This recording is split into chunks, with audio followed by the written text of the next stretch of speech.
Hello, hello, hello. You're listening to The Lone Drunk Readeth.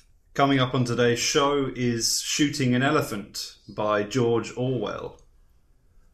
Well, I'm guessing everyone knows who he is, so I'm not really going to go on about it that much. But I will say that I've read 1984 numerous times, Animal Farm the same, Down and Out in Paris twice, I think, and Keep the Aspidistra Flying. I think I'm saying that right, Aspidistra. I don't know. But it's a plant, in case you were wondering. Which is pretty good, actually. That's his really anti-money story, which I really enjoyed. Is a guy working in a bookshop, so I'm assuming it was self-autobiographical. And he's pissed off with capitalism and consumerism and adverts and everything. And there's a kind of a theme of Britain being on the brink of war. But yeah, it's this guy's kind of... It's his fight against the money gods, as he describes them in him, and he does lay it on pretty thick with it, but it's very funny in places. And obviously, there's anything Orwellian's going to be good. He didn't write anything bad from what I've seen so far. I think my father complained a bit about The Road to Wigan Pier, saying it was a bit, I don't know, because I haven't read it. But yeah, there you go. Anyway, there's nothing much new with me. I'm still cracking on with the novel, working on I don't know what number outline I'm on now, but I'm trying to finalise everything. I'm pretty happy with it overall. I mean, it's the most disturbed thing I've ever fucking read, but at a different angle, it's still, the structure's pretty good. I just need to get rid of the shit. So, if you're a writer yourself, you know what I'm talking about. Yeah, nothing much else. I think next week I might do something different, which I might mention at the end. I don't know. Anyway, enjoy. This is a good one. Yeah. Take it easy. Happy listening.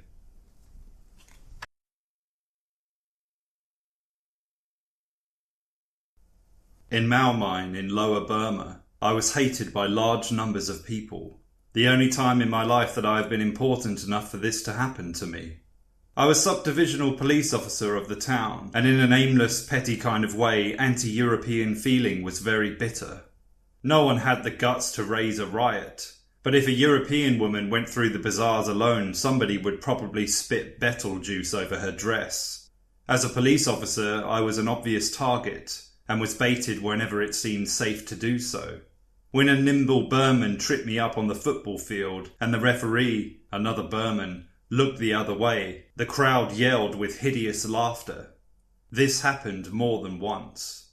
In the end, the sneering yellow faces of young men that met me everywhere, the insults hooted after me when I was at a safe distance, got badly on my nerves.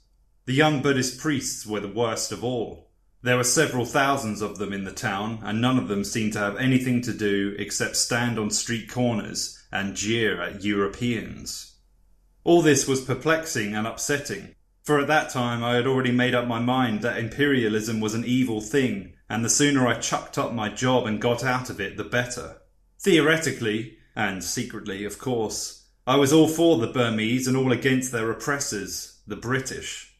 As for the job I was doing, I hated it more bitterly than I can perhaps make clear. In a job like that you see the dirty work of empire at close quarters. The wretched prisoners huddling in the stinking cages of the lockups, the grey, cowed faces of the long-term convicts, the scarred buttocks of the men who had been bogged with bamboos. All these oppressed me with an intolerable sense of guilt.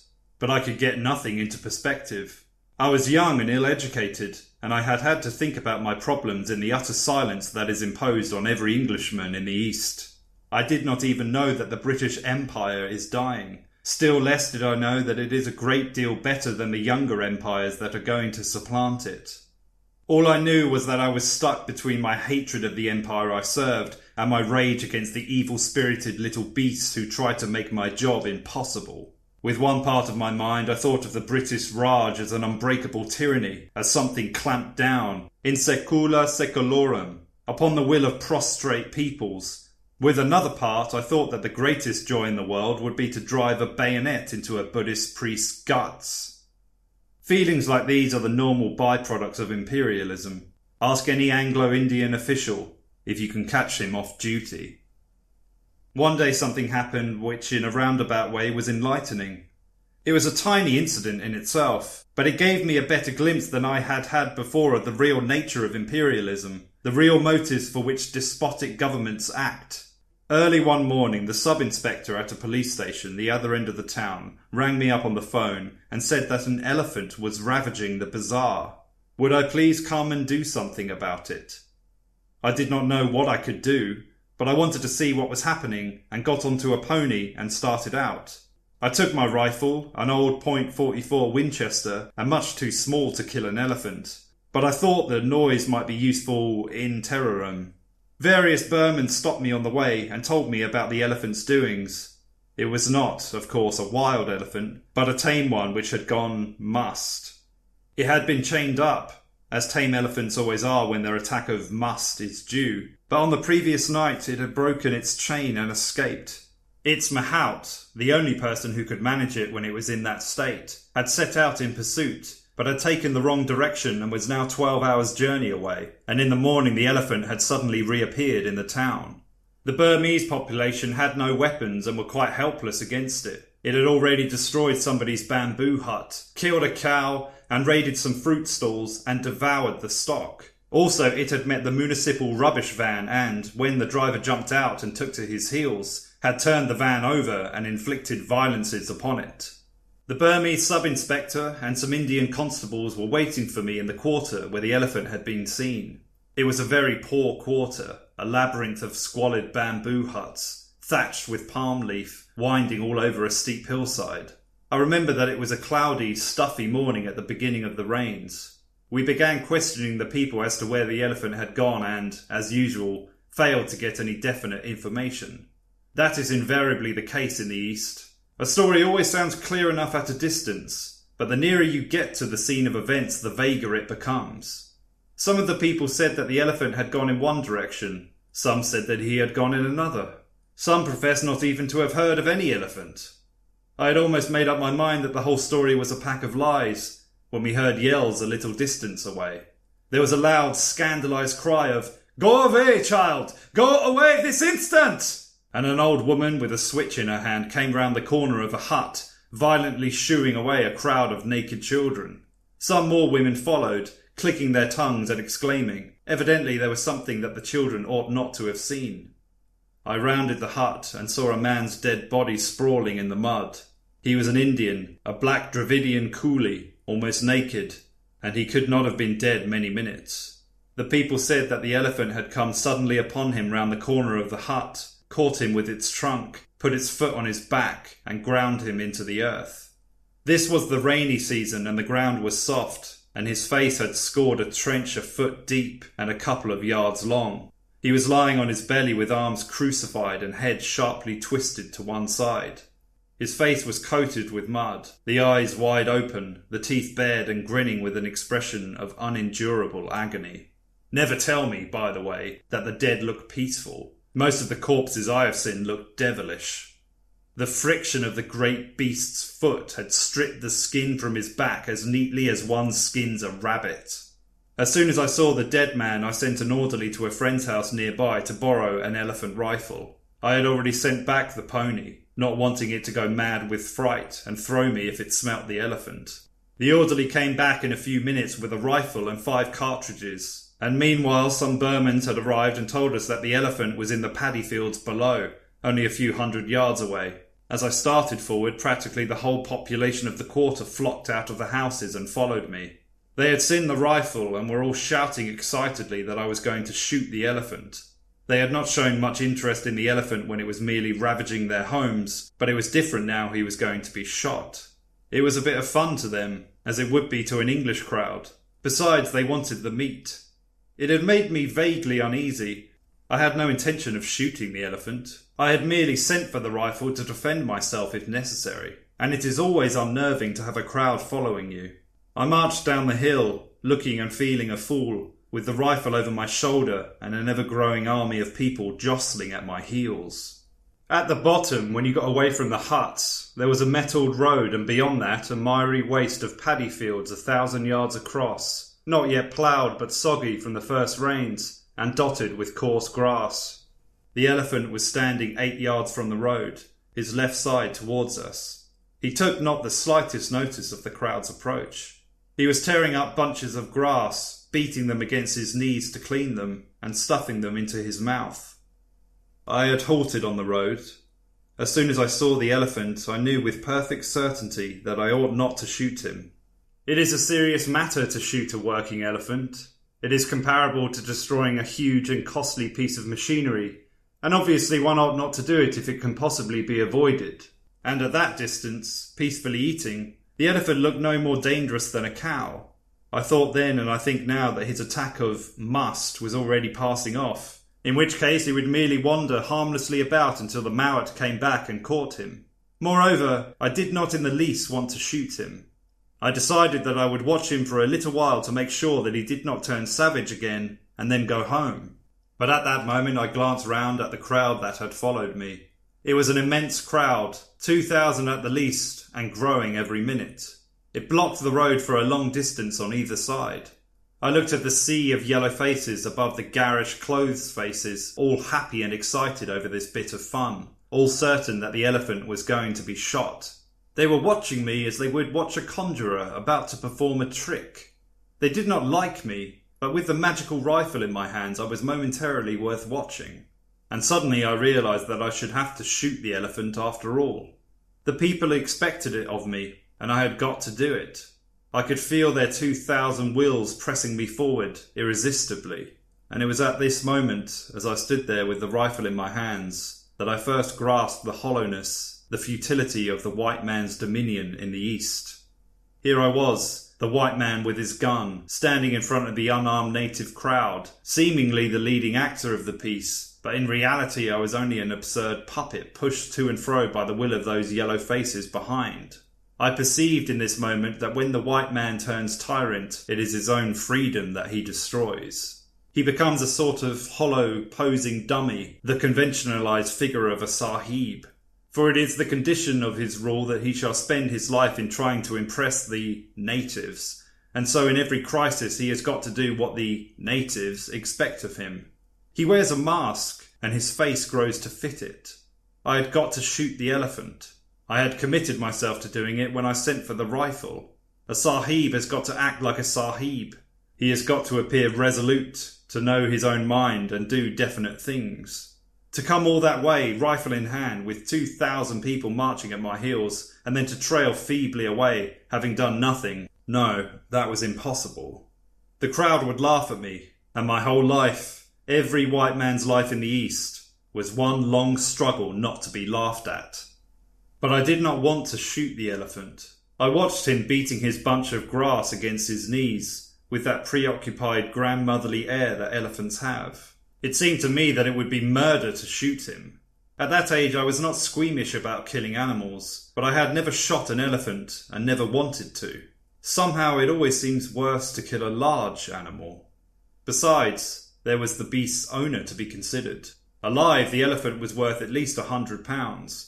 Dead, he would only be worth the value of his tusks, £5 possibly. But I had got to act quickly. I turned to some experienced-looking Burmans who had been there when we arrived, and asked them how the elephant had been behaving. They all said the same thing. He took no notice of you if you left him alone, but he might charge you if you went too close to him. It was perfectly clear to me what I ought to do. I ought to walk up to within, say, 25 yards of the elephant and test his behaviour. If he charged, I could shoot. If he took no notice of me, it would be safe to leave him until the mowat came back. But also I knew that I was going to do no such thing. I was a poor shot with a rifle, and the ground was soft mud into which one would sink at every step. If the elephant charged and I missed him, I should have about as much chance as a toad under a steamroller. But even then I was not thinking particularly of my own skin, only of the watchful yellow faces behind. For at that moment, with the crowd watching me, I was not afraid in the ordinary sense, as I would have been if I had been alone. A white man mustn't be frightened in front of natives. And so, in general, he isn't frightened. The sole thought in my mind was that if anything went wrong, those 2,000 Burmans would see me pursued, caught, trampled on, and reduced to a grinning corpse like that Indian up the hill. And if that happened, it was quite probable that some of them would laugh. That would never do. There was only one alternative. I shoved the cartridges into the magazine and lay down on the road to get a better aim. The crowd grew very still, and a deep, low, happy sigh, as of people who see the theatre curtain go up at last, breathed from innumerable throats. They were going to have their bit of fun after all. The rifle was a beautiful German thing with crosshair sights. I did not then know that in shooting an elephant one would shoot to cut an imaginary bar running from earhole to earhole. I ought, therefore, as the elephant was sideways on, to have aimed straight at his earhole. Actually, I aimed several inches in front of this, thinking the brain would be further forward. When I pulled the trigger, I did not hear the bang or feel the kick. One never does when a shot goes home. But I heard the devilish roar of glee that went up from the crowd. In that instant, in too short a time, one would have thought, even for the bullet to get there, a mysterious, terrible change had come over the elephant. He neither stirred nor fell, but every line of his body had altered. He looked suddenly stricken, shrunken, immensely old, as though the frightful impact of the bullet had paralysed him without knocking him down. At last, after what seemed a long time, it might have been 5 seconds, I dare say, he sagged flabbily to his knees. His mouth slobbered. An enormous senility seemed to have settled upon him. One could have imagined him thousands of years old. I fired again into the same spot. At the second shot he did not collapse, but climbed with desperate slowness to his feet, and stood weakly upright, with his legs sagging and head drooping. I fired a third time. That was the shot that did it for him.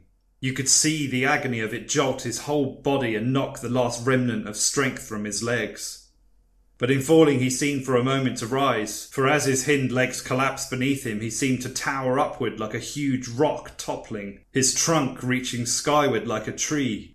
He trumpeted for the first and only time. And then down he came, his belly towards me, with a crash that seemed to shake the ground even where I lay. I got up. The Burmans were already racing past me across the mud. It was obvious that the elephant would never rise again, but he was not dead. He was breathing very rhythmically with long, rattling gasps, his great mound of a side painfully rising and falling. His mouth was wide open. I could see far down into caverns of pale pink throat. I waited a long time for him to die, but his breathing did not weaken. Finally, I fired my 2 remaining shots into the spot where I thought his heart must be. The thick blood welled out of him like red velvet, but still he did not die. His body did not even jerk when the shots hit him. The tortured breathing continued without a pause. He was dying, very slowly and in great agony, but in some world remote from me where not even a bullet could damage him further. I felt that I had got to put an end to that dreadful noise. It seemed dreadful to see the great beast lying there, powerless to move, and yet powerless to die, and not even to be able to finish him. I sent back for my small rifle, and poured shot after shot into his heart and down his throat. They seemed to make no impression. The tortured gasps continued as steadily as the ticking of a clock. In the end I could not stand it any longer and went away. I heard later that it took him half an hour to die. Burmans were bringing dars and baskets even before I left, and I was told they had stripped his body almost to the bones by the afternoon. Afterwards, of course, there were endless discussions about the shooting of the elephant. The owner was furious, but he was only an Indian and could do nothing. Besides, legally I had done the right thing, for a mad elephant has to be killed, like a mad dog, if its owner fails to control it. Among the Europeans, opinion was divided.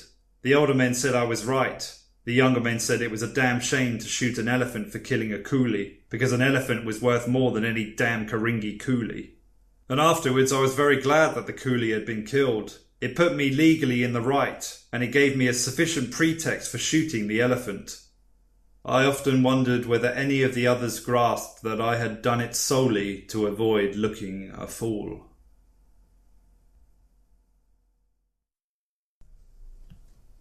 Yeah, pretty grim, no? I don't know much else to say. I say that a lot, don't I? But yeah, next week I'm thinking of doing Margaret Atwood's a story by her. I'll keep it mysterious because at the moment my memory's failing me. So, what else? Yeah, I mean, if you have any recommendations, suggestions, or you want to send your own work in, go to www.gcmackay.com, subscribe.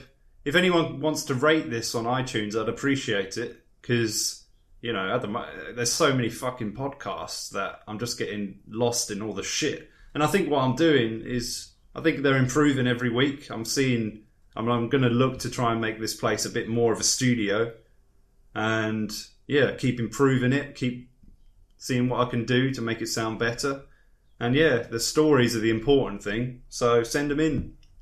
Or you can email me, Gareth C. McKay, MCKAY, @gmail.com. Cheers, I'll see you next week.